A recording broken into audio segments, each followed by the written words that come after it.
കൊല്ലം കൊച്ചഴീക്കലിലും കടൽ തീരത്ത് കണ്ടെയ്നർ അടിഞ്ഞിട്ടുണ്ട്. നമുക്ക് ആ ദൃശ്യം കാണാം. ആ കണ്ടെയ്നറിൽ നിന്നും നിശ്ചിത ദൂരം മാറി നിന്നാണ് നമ്മളിത് റിപ്പോർട്ട് ചെയ്യുന്നത്. ആ കണ്ടെയ്നർ തീരത്തേക്ക് അടിഞ്ഞ് കിടക്കുന്നുണ്ട്. ഇവിടെ ഫയർഫോഴ്സും പോലീസും എത്തിയിട്ടുണ്ട്. കണ്ടെയ്നറിൽ നിന്നുള്ള ചാക്കുകെട്ടുകളും ഈ തീരത്തേക്ക് അടിഞ്ഞിട്ടുണ്ട്. അത് പലയിടങ്ങളിലായി ചിതറിക്കിടക്കുകയാണ്. അതിൽ ഒരു ചാക്കുകെട്ട് നമുക്ക് ഈ ഭാഗത്ത് കാണാൻ കഴിയും. അതിനടുത്ത് തന്നെ ആളുകളൊക്കെ നിൽക്കുന്നുണ്ട്. പോലീസും ഒപ്പം തന്നെ ഫയർഫോഴ്സ് ഉദ്യോഗസ്ഥരും ഒക്കെ ഉണ്ട്. ഇത് കടൽ തീരത്തിന് സമീപമുള്ള കുട്ടികൾ കളിക്കുന്ന ഒരു ഇടം കൂടിയാണ്. തൊട്ട് അരികിൽ റോഡാണ്, വാഹനങ്ങളൊക്കെ കടന്നു പോകുന്ന റോഡാണ്. ധാരാളം ആളുകൾ ഈ കണ്ടെയ്നർ ഇങ്ങനെ അടിഞ്ഞു കൂടുന്നത് അറിഞ്ഞ് ഈ ഭാഗത്തേക്ക് വരുന്നുണ്ട്. മത്സ്യത്തൊഴിലാളികൾക്കും ആശങ്കയുണ്ട്. പോലീസ് ഈ ആളുകളൊക്കെ നിയന്ത്രിക്കുന്നുണ്ട്. അതിന് 200 മീറ്റർ ദൂരെ മാറി നിന്ന് മാത്രമേ ഇത് കാണാൻ പാടുള്ളൂ എന്നാണ് ജില്ലാ കളക്ടറും ഒപ്പം തന്നെ കൊല്ലം സിറ്റി പോലീസ് കമ്മീഷണറും ഒക്കെ പറയുന്നത്. പക്ഷേ എങ്കിൽ പോലും ആളുകളൊക്കെ ഇതിന് അടുത്തേക്ക് ചെല്ലാനുള്ളൊരു ശ്രമം നടത്തുന്നുണ്ട്. ആളുകൾ ധാരാളം ഇത് കാണാനൊക്കെ വരുന്നുണ്ടോ? ഇഷ്ടംപോലെ ആൾക്കാർ വന്നിട്ടുണ്ടായിരുന്നു. പോലീസൊക്കെ അവിടെ നിയന്ത്രിക്കുന്നുണ്ടോ? കൃത്യമായി നിയന്ത്രണമുണ്ട്. ആരും അതിൽ തൊടുന്നില്ല. കൊച്ചിയിൽ നിന്ന് അവിടെ നേവിയുടെ ഉദ്യോഗസ്ഥർ വന്നിട്ട് ഇത് ചെക്ക് ചെയ്യത്തുള്ളൂ. അതുവരെ ആൾക്കാരെ കൊണ്ട് തൊടിയിക്കുന്നൊന്നുമില്ല.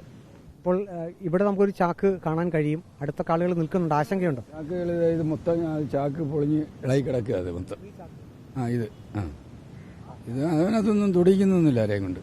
അവർ വന്ന് തൊടാതെ ആരെയും കൊണ്ട് തൊടിയിക്കത്തില്ല. അവർ പോലീസുകാർ നല്ല നിയന്ത്രണത്തോടു കൂടി നിൽക്കുകയാണ്. ഇവിടുത്തെ പ്രസിഡന്റും എല്ലാം ഉണ്ട്. ജനങ്ങൾ വന്ന് കാണുന്നു, പോകുന്നു, വരുന്നു, പിന്നെ ആൾക്കാർ വരുന്നു, കൂടുന്നു, പോകുന്നു. ഈ പ്രദേശത്തുള്ള കൂടുതൽ മത്സ്യത്തൊഴിലാളികളാണല്ലോ. ഇങ്ങനൊരു സംഭവം നടന്നപ്പോൾ നിങ്ങൾക്കൊരു ആശങ്കയുണ്ടോ? ആശങ്ക ആദ്യമൊക്കെ ഉണ്ടായിരുന്നു. പക്ഷേ ഇത് പൊളിഞ്ഞത് നമ്മൾ കണ്ടു കഴിയുമ്പോൾ നമുക്ക് മനസ്സിലായി മറ്റു കുഴപ്പമുള്ള സാധനമല്ല എന്നുള്ളത്. പൂർണ്ണമായിട്ട് ആർക്കും ഒരു ഭയമില്ല. ഇതിപ്പോൾ എന്താണ് ഇപ്പോൾ നിങ്ങൾക്ക് മനസ്സിലാക്കാൻ കഴിഞ്ഞെന്താണ് ഇതിനകത്ത് ഇവിടെ ഇങ്ങനെ പഞ്ഞി പോലെയുള്ള വസ്തുക്കളൊക്കെ ഇങ്ങനെ കിടക്കുന്നു? അവർ പറയുന്നത് ഇത് നമ്മുടെ മെഡിസിൻ്റെ കോട്ടണില്ലേ, കോട്ടൺ. നമ്മൾ ഇപ്പോൾ ഒരു മുറിവ് വരുമ്പോൾ നമ്മൾ ഹോസ്പിറ്റലിൽ കൊണ്ടുചെല്ലുമ്പോൾ നമ്മൾ റെസ് ചെയ്യുന്ന തുണി ആ കോട്ടനാണെന്നാണ് അവരുടെ പൂർണ്ണ ഉത്തരവാദിത്തമായിട്ട് അവർ പറയുന്നത്. എങ്കിലും അവർ ഉദ്യോഗസ്ഥർ വന്ന് പരിശോധിച്ച് കഴിയാതെ തൊടത്തില്ല. ഇത് എന്തായാലും അങ്ങനെ വലിയ ആശങ്ക നിങ്ങൾക്കില്ല? ഇല്ല, ഒരു കാരണവശാലും ഇല്ല. ഇത് നമുക്ക് പൂർണ്ണമായിട്ട് ഉത്തരവാദിത്തമുണ്ട്, കാരണം വിശ്വാസമുണ്ട്.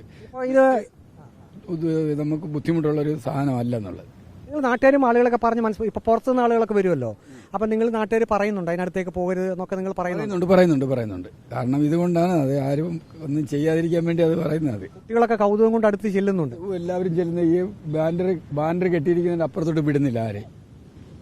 പോലീസിന്റെ കണ്ണെപ്പോഴും ഉണ്ട്. അവര് നിയന്ത്രിച്ച് നിർത്തിയിരിക്കുകയാണ്. ഫയർഫോഴ്സിന്റെ ആൾക്കാരും എല്ലാവരും ഉണ്ട്. എല്ലാവരും സുരക്ഷിതമായിട്ടിരിക്കുക. പോലീസും അധികാരികളൊക്കെ പറയുന്ന എല്ലാവരും കേൾക്കുന്നുണ്ട് അല്ലേ? ഒരു കുഴപ്പമില്ല. അത് കേട്ട് തന്നെ എല്ലാ ജനങ്ങളും നിൽക്കുന്നത്. അപ്പം നമ്മുടെ അങ്ങയുടെ ഓർമ്മയിലൊക്കെ ഇത് ആദ്യമായിട്ടായിരിക്കും അല്ലേ? എങ്ങനെ ആദ്യമായിട്ട് കാണുന്നൊരു പരമാവധി പോലീസും ഫയർഫോഴ്സും ഒക്കെ സ്ഥിതിഗതികൾ നിയന്ത്രിക്കുന്നുണ്ട്. ഇപ്പോൾ ഒരു ചാക്കിട്ട് നമുക്ക് കാണാൻ സാധിക്കും. ആ കണ്ടെയ്നറിൽ നിന്നും ഒഴുക്കിൽപ്പെട്ട് തീരത്തേക്ക് വന്ന ഒരു ചാക്കുകെട്ടാണ്. അതിൻ്റെ തൊട്ടടുത്ത് തന്നെ ആളുകളും കുട്ടികളും ഒക്കെ നിൽക്കുന്നുണ്ട്. ഏതായാലും ഈ ഒരു കാര്യത്തിൽ അതീവ സുരക്ഷ വേണമെന്നാണ് അധികൃതർ അറിയിച്ചിരിക്കുന്നത്. വീഡിയോ ജേർണലിസ്റ്റ് അജി കൊടുമണ്ണൊപ്പം reporter Praveen Purushothaman, in Reporter, Kollam.